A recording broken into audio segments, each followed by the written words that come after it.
Hello Libra, Sun, Moon, Rising, and Venus signs. Kamusta kayo? Sana po nasa mabuti kayong kalagayan. Welcome back po sa Star Tarot. Kung bago kayo rito, welcome din kayo. Thank you sa inyong support.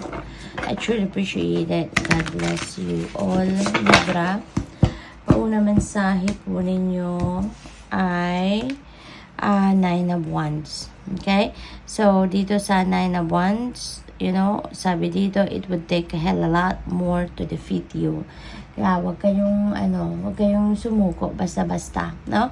Kasi maaring meron kayo ditong ginagawa na medyo meron challenges sa ngayon. Normal naman magkaroon ng mga challenges sa buhay kasi let's always remember na wala namang perfect journey, okay? In life, laging meron at one point, no, sa journey natin, ano man ang tinatahak natin, daan, meron talaga mga challenges. Kaya, huwag kayong sumuko. Continue to persevere, okay? At pasasaan ba at makakarating na kayo sa inyong victory. What else? We have Ace of Swords. Ayan. So, meron ditong, speaking of victory, this is victory energy, si Ace of Swords, no? As triumphant energy. Kaya kung ano man yung mga obstacles siguro, challenges na pinagdadaanan ninyo at this time, Libra, this is an assurance para sa inyo na pagtatagumpayan mo yan. So, makinig ka lang sa mga bagong ideas, epiphanies, mga new insights, inspiration na dadating, no? At yan ang magiging susi ninyo para mapagtagumpayan ninyo kung ano man ang challenging situations na meron kayo sa ngayon. Okay?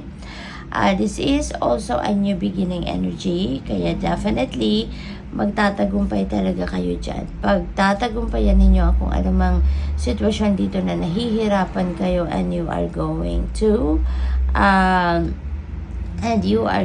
start fresh sa kung ano man ang parte ng buhay ninyo ang meron kayong difficulties sa ngayon. Right? We have the Sun energy. Beautiful. Beautiful. Kasi si Sun energy, this is the most uplifting and most positive energy sa tarot deck. At magliliwanag ang buhay ninyo. Mababalot kayo ngayon ng light, no? Libra?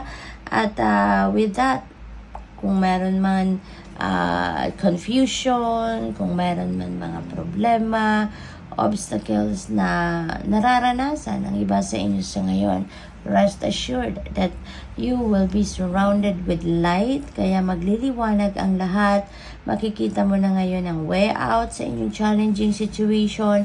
Makikita mo na ngayon yung way out sa mga challenges at solusyon sa inyong mga problema. Okay? Kaya magiging masaya ka, no? You're going to be happy, you're going to be successful materially, financially, or even sa pagharap sa hamon ng buhay. So, give yourself an opportunity, no? Or give yourself permission to enjoy life. Okay? Sa ngayon, dahil marami ng biyayang paparating sa inyo. We have good luck charm. Ang iba siguro sa inyo, Libra, suot-suot ninyo ngayon ang inyong good luck charm, no? Kung ano man yan, baka crystals, no? Maaaring ang iba sa inyo nagsusuot or nagbibitbit ng crystals, or kung ano-ano pa, mga medalya, diba? Yung mga ganun, mga sinusuot natin.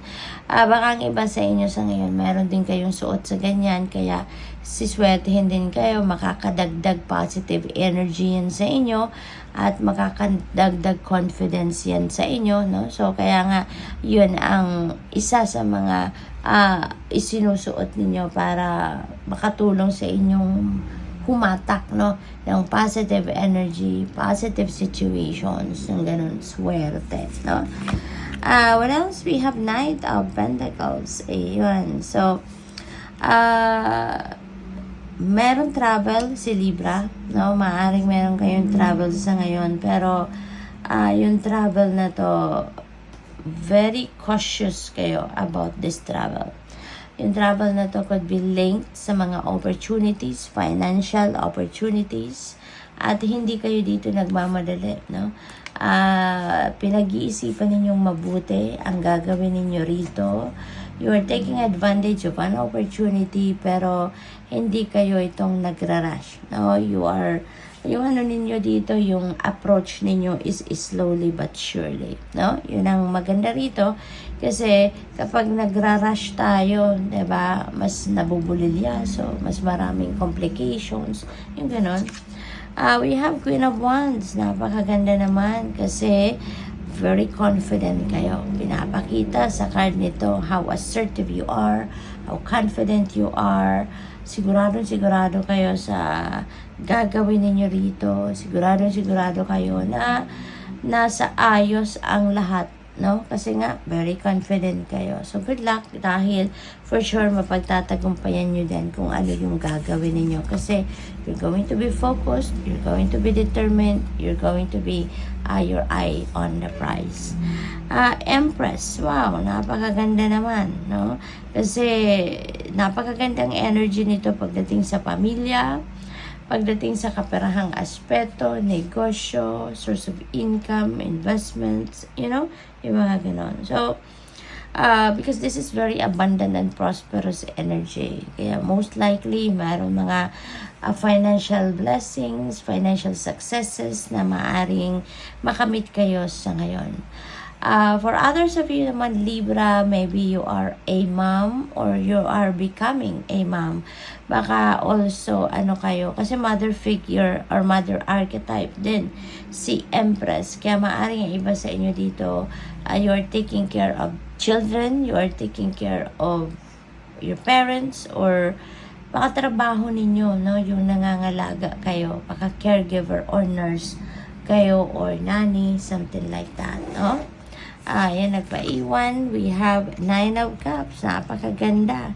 This is a wish fulfillment energy. So, maaaring meron kayong wish or wishes na makakamit sa ngayon or matatanggap sa ngayon. No? Divine timing has come para mangyari na or ibigay na sa inyo ang inyong mga minimiti sa buhay, no? So don't forget to be grateful. Don't forget to say thank you sa Panginoon, sa universe, sa mga biyayang ito, no? So good luck. Thank you for watching. Love and light. Namaste.